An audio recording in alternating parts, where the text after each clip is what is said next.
कौन सा व्यक्ति होता है ईश्वर को सबसे प्रिय? एक समय की बात है, एक राजा बहुत बड़ा प्रजापालक था। हमेशा प्रजा के हित में प्रयत्नशील रहता था। वो इतना कर्मठ था कि अपना सुख, ऐशो आराम सब छोड़कर सारा समय जन कल्याण में ही लगा देता था। यहाँ तक कि जो मोक्ष का साधन है अर्थात भगवत भजन, उसके लिए भी वह समय नहीं निकाल पाता था। एक सुबह राजा वन की तरफ भ्रमण करने के लिए जा रहा था कि उसे एक देव के दर्शन हुए।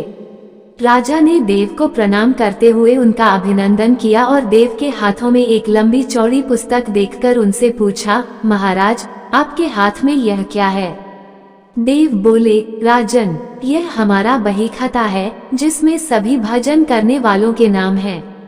राजा ने निराशायुक्त भाव से कहा, कृपया देखिए तो इस किताब में कहीं मेरा नाम भी है या नहीं। देव महाराज किताब का एक एक पृष्ठ उलटने लगे, परंतु राजा का नाम कहीं भी नजर नहीं आया। राजा ने देव को चिंतित देखकर कहा, महाराज, आप चिंतित ना हो, आपके ढूंढने में कोई भी कमी नहीं है। वास्तव में ये मेरा दुर्भाग्य है कि मैं भजन कीर्तन के लिए समय नहीं निकाल पाता और इसीलिए मेरा नाम यहाँ नहीं है। उस दिन राजा के मन में आत्मग्लानि सी उत्पन्न हुई, लेकिन इसके बावजूद उन्होंने इसे नजरअंदाज कर दिया और पुनः परोपकार की भावना लिए दूसरों की सेवा करने में लग गए। कुछ दिन बाद राजा फिर सुबह वन की तरफ टहलने के लिए निकले तो उन्हें वही देव महाराज के दर्शन हुए। इस बार भी उनके हाथ में एक पुस्तक थी। इस पुस्तक के रंग और आकार में बहुत भेद था और यह पहली वाली से काफी छोटी भी थी। राजा ने फिर उन्हें प्रणाम करते हुए पूछा, महाराज, आज कौन सा बही खाता आपने हाथों में लिया हुआ है? देव ने कहा, राजन, आज के बही खाते में उन लोगों का नाम लिखा है जो ईश्वर को सबसे अधिक प्रिय हैं। राजा ने कहा, कितने भाग्यशाली होंगे वे लोग, निश्चित ही वे दिन रात भगवत भजन में लीन रहते होंगे। क्या इस पुस्तक में कोई मेरे राज्य का भी नागरिक है? देव महाराज ने बही खाता खोला और ये क्या, पहले पन्ने पर पहला नाम राजा का ही था। राजा ने आश्चर्यचकित होकर पूछा, महाराज, मेरा नाम इसमें कैसे लिखा हुआ है? मैं तो मंदिर भी कभी कभार ही जाता हूँ। देव ने कहा, राजन, इसमें आश्चर्य की क्या बात है? जो लोग निष्काम होकर संसार की सेवा करते हैं, जो लोग संसार के उपकार में अपना जीवन अर्पण करते हैं, जो लोग मुक्ति का लोभ भी त्याग कर प्रभु के निर्बल संतानों की सेवा सहायता में अपना योगदान देते हैं, उन त्यागी महापुरुषों का भजन स्वयं ईश्वर करता है। ए राजन, तू मत पछता कि तू पूजा पाठ नहीं करता, लोगों की सेवा कर, तू असल में भगवान की ही पूजा करता है।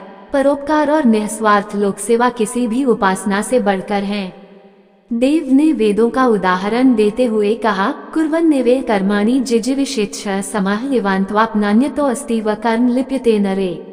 अर्थात कर्म करते हुए 100 वर्ष जीने की इच्छा करो तो कर्म बंधन में लिप्त हो जाओगे। राजन, भगवान दीनदयालु हैं, उन्हें खुशामद नहीं भाती बल्कि आचरण भाता है। सच्ची भक्ति तो यही है कि परोपकार करो, दीन दुखियों का हित साधन करो। अनाथ, विधवा, किसान व निर्धन आज अत्याचारियों से सताए जाते हैं, इनकी यथाशक्ति सहायता और सेवा करो और यही परम भक्ति है। राजा को आज देव के माध्यम से बहुत बड़ा ज्ञान मिल चुका था और अब राजा भी समझ गया कि परोपकार से बड़ा कुछ भी नहीं और जो परोपकार करते हैं वही भगवान के सबसे प्रिय होते हैं। मित्रों, जो व्यक्ति निस्वार्थ भाव से लोगों की सेवा करने के लिए आगे आते हैं, परमात्मा हर समय उनके कल्याण के लिए यत्न करते हैं।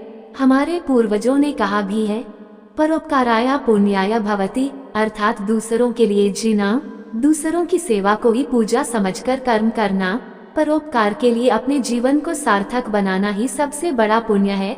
और जब आप भी ऐसा करेंगे तो स्वतः ही आप भी ईश्वर के प्रिय भक्तों में शामिल हो जाएंगे। जय श्री राम। तो दोस्तों, कैसी लगी आपको हमारी यह वीडियो? कमेंट में जरूर बताएं और वीडियो को लाइक करना और चैनल को सब्सक्राइब करना न भूलें। धन्यवाद।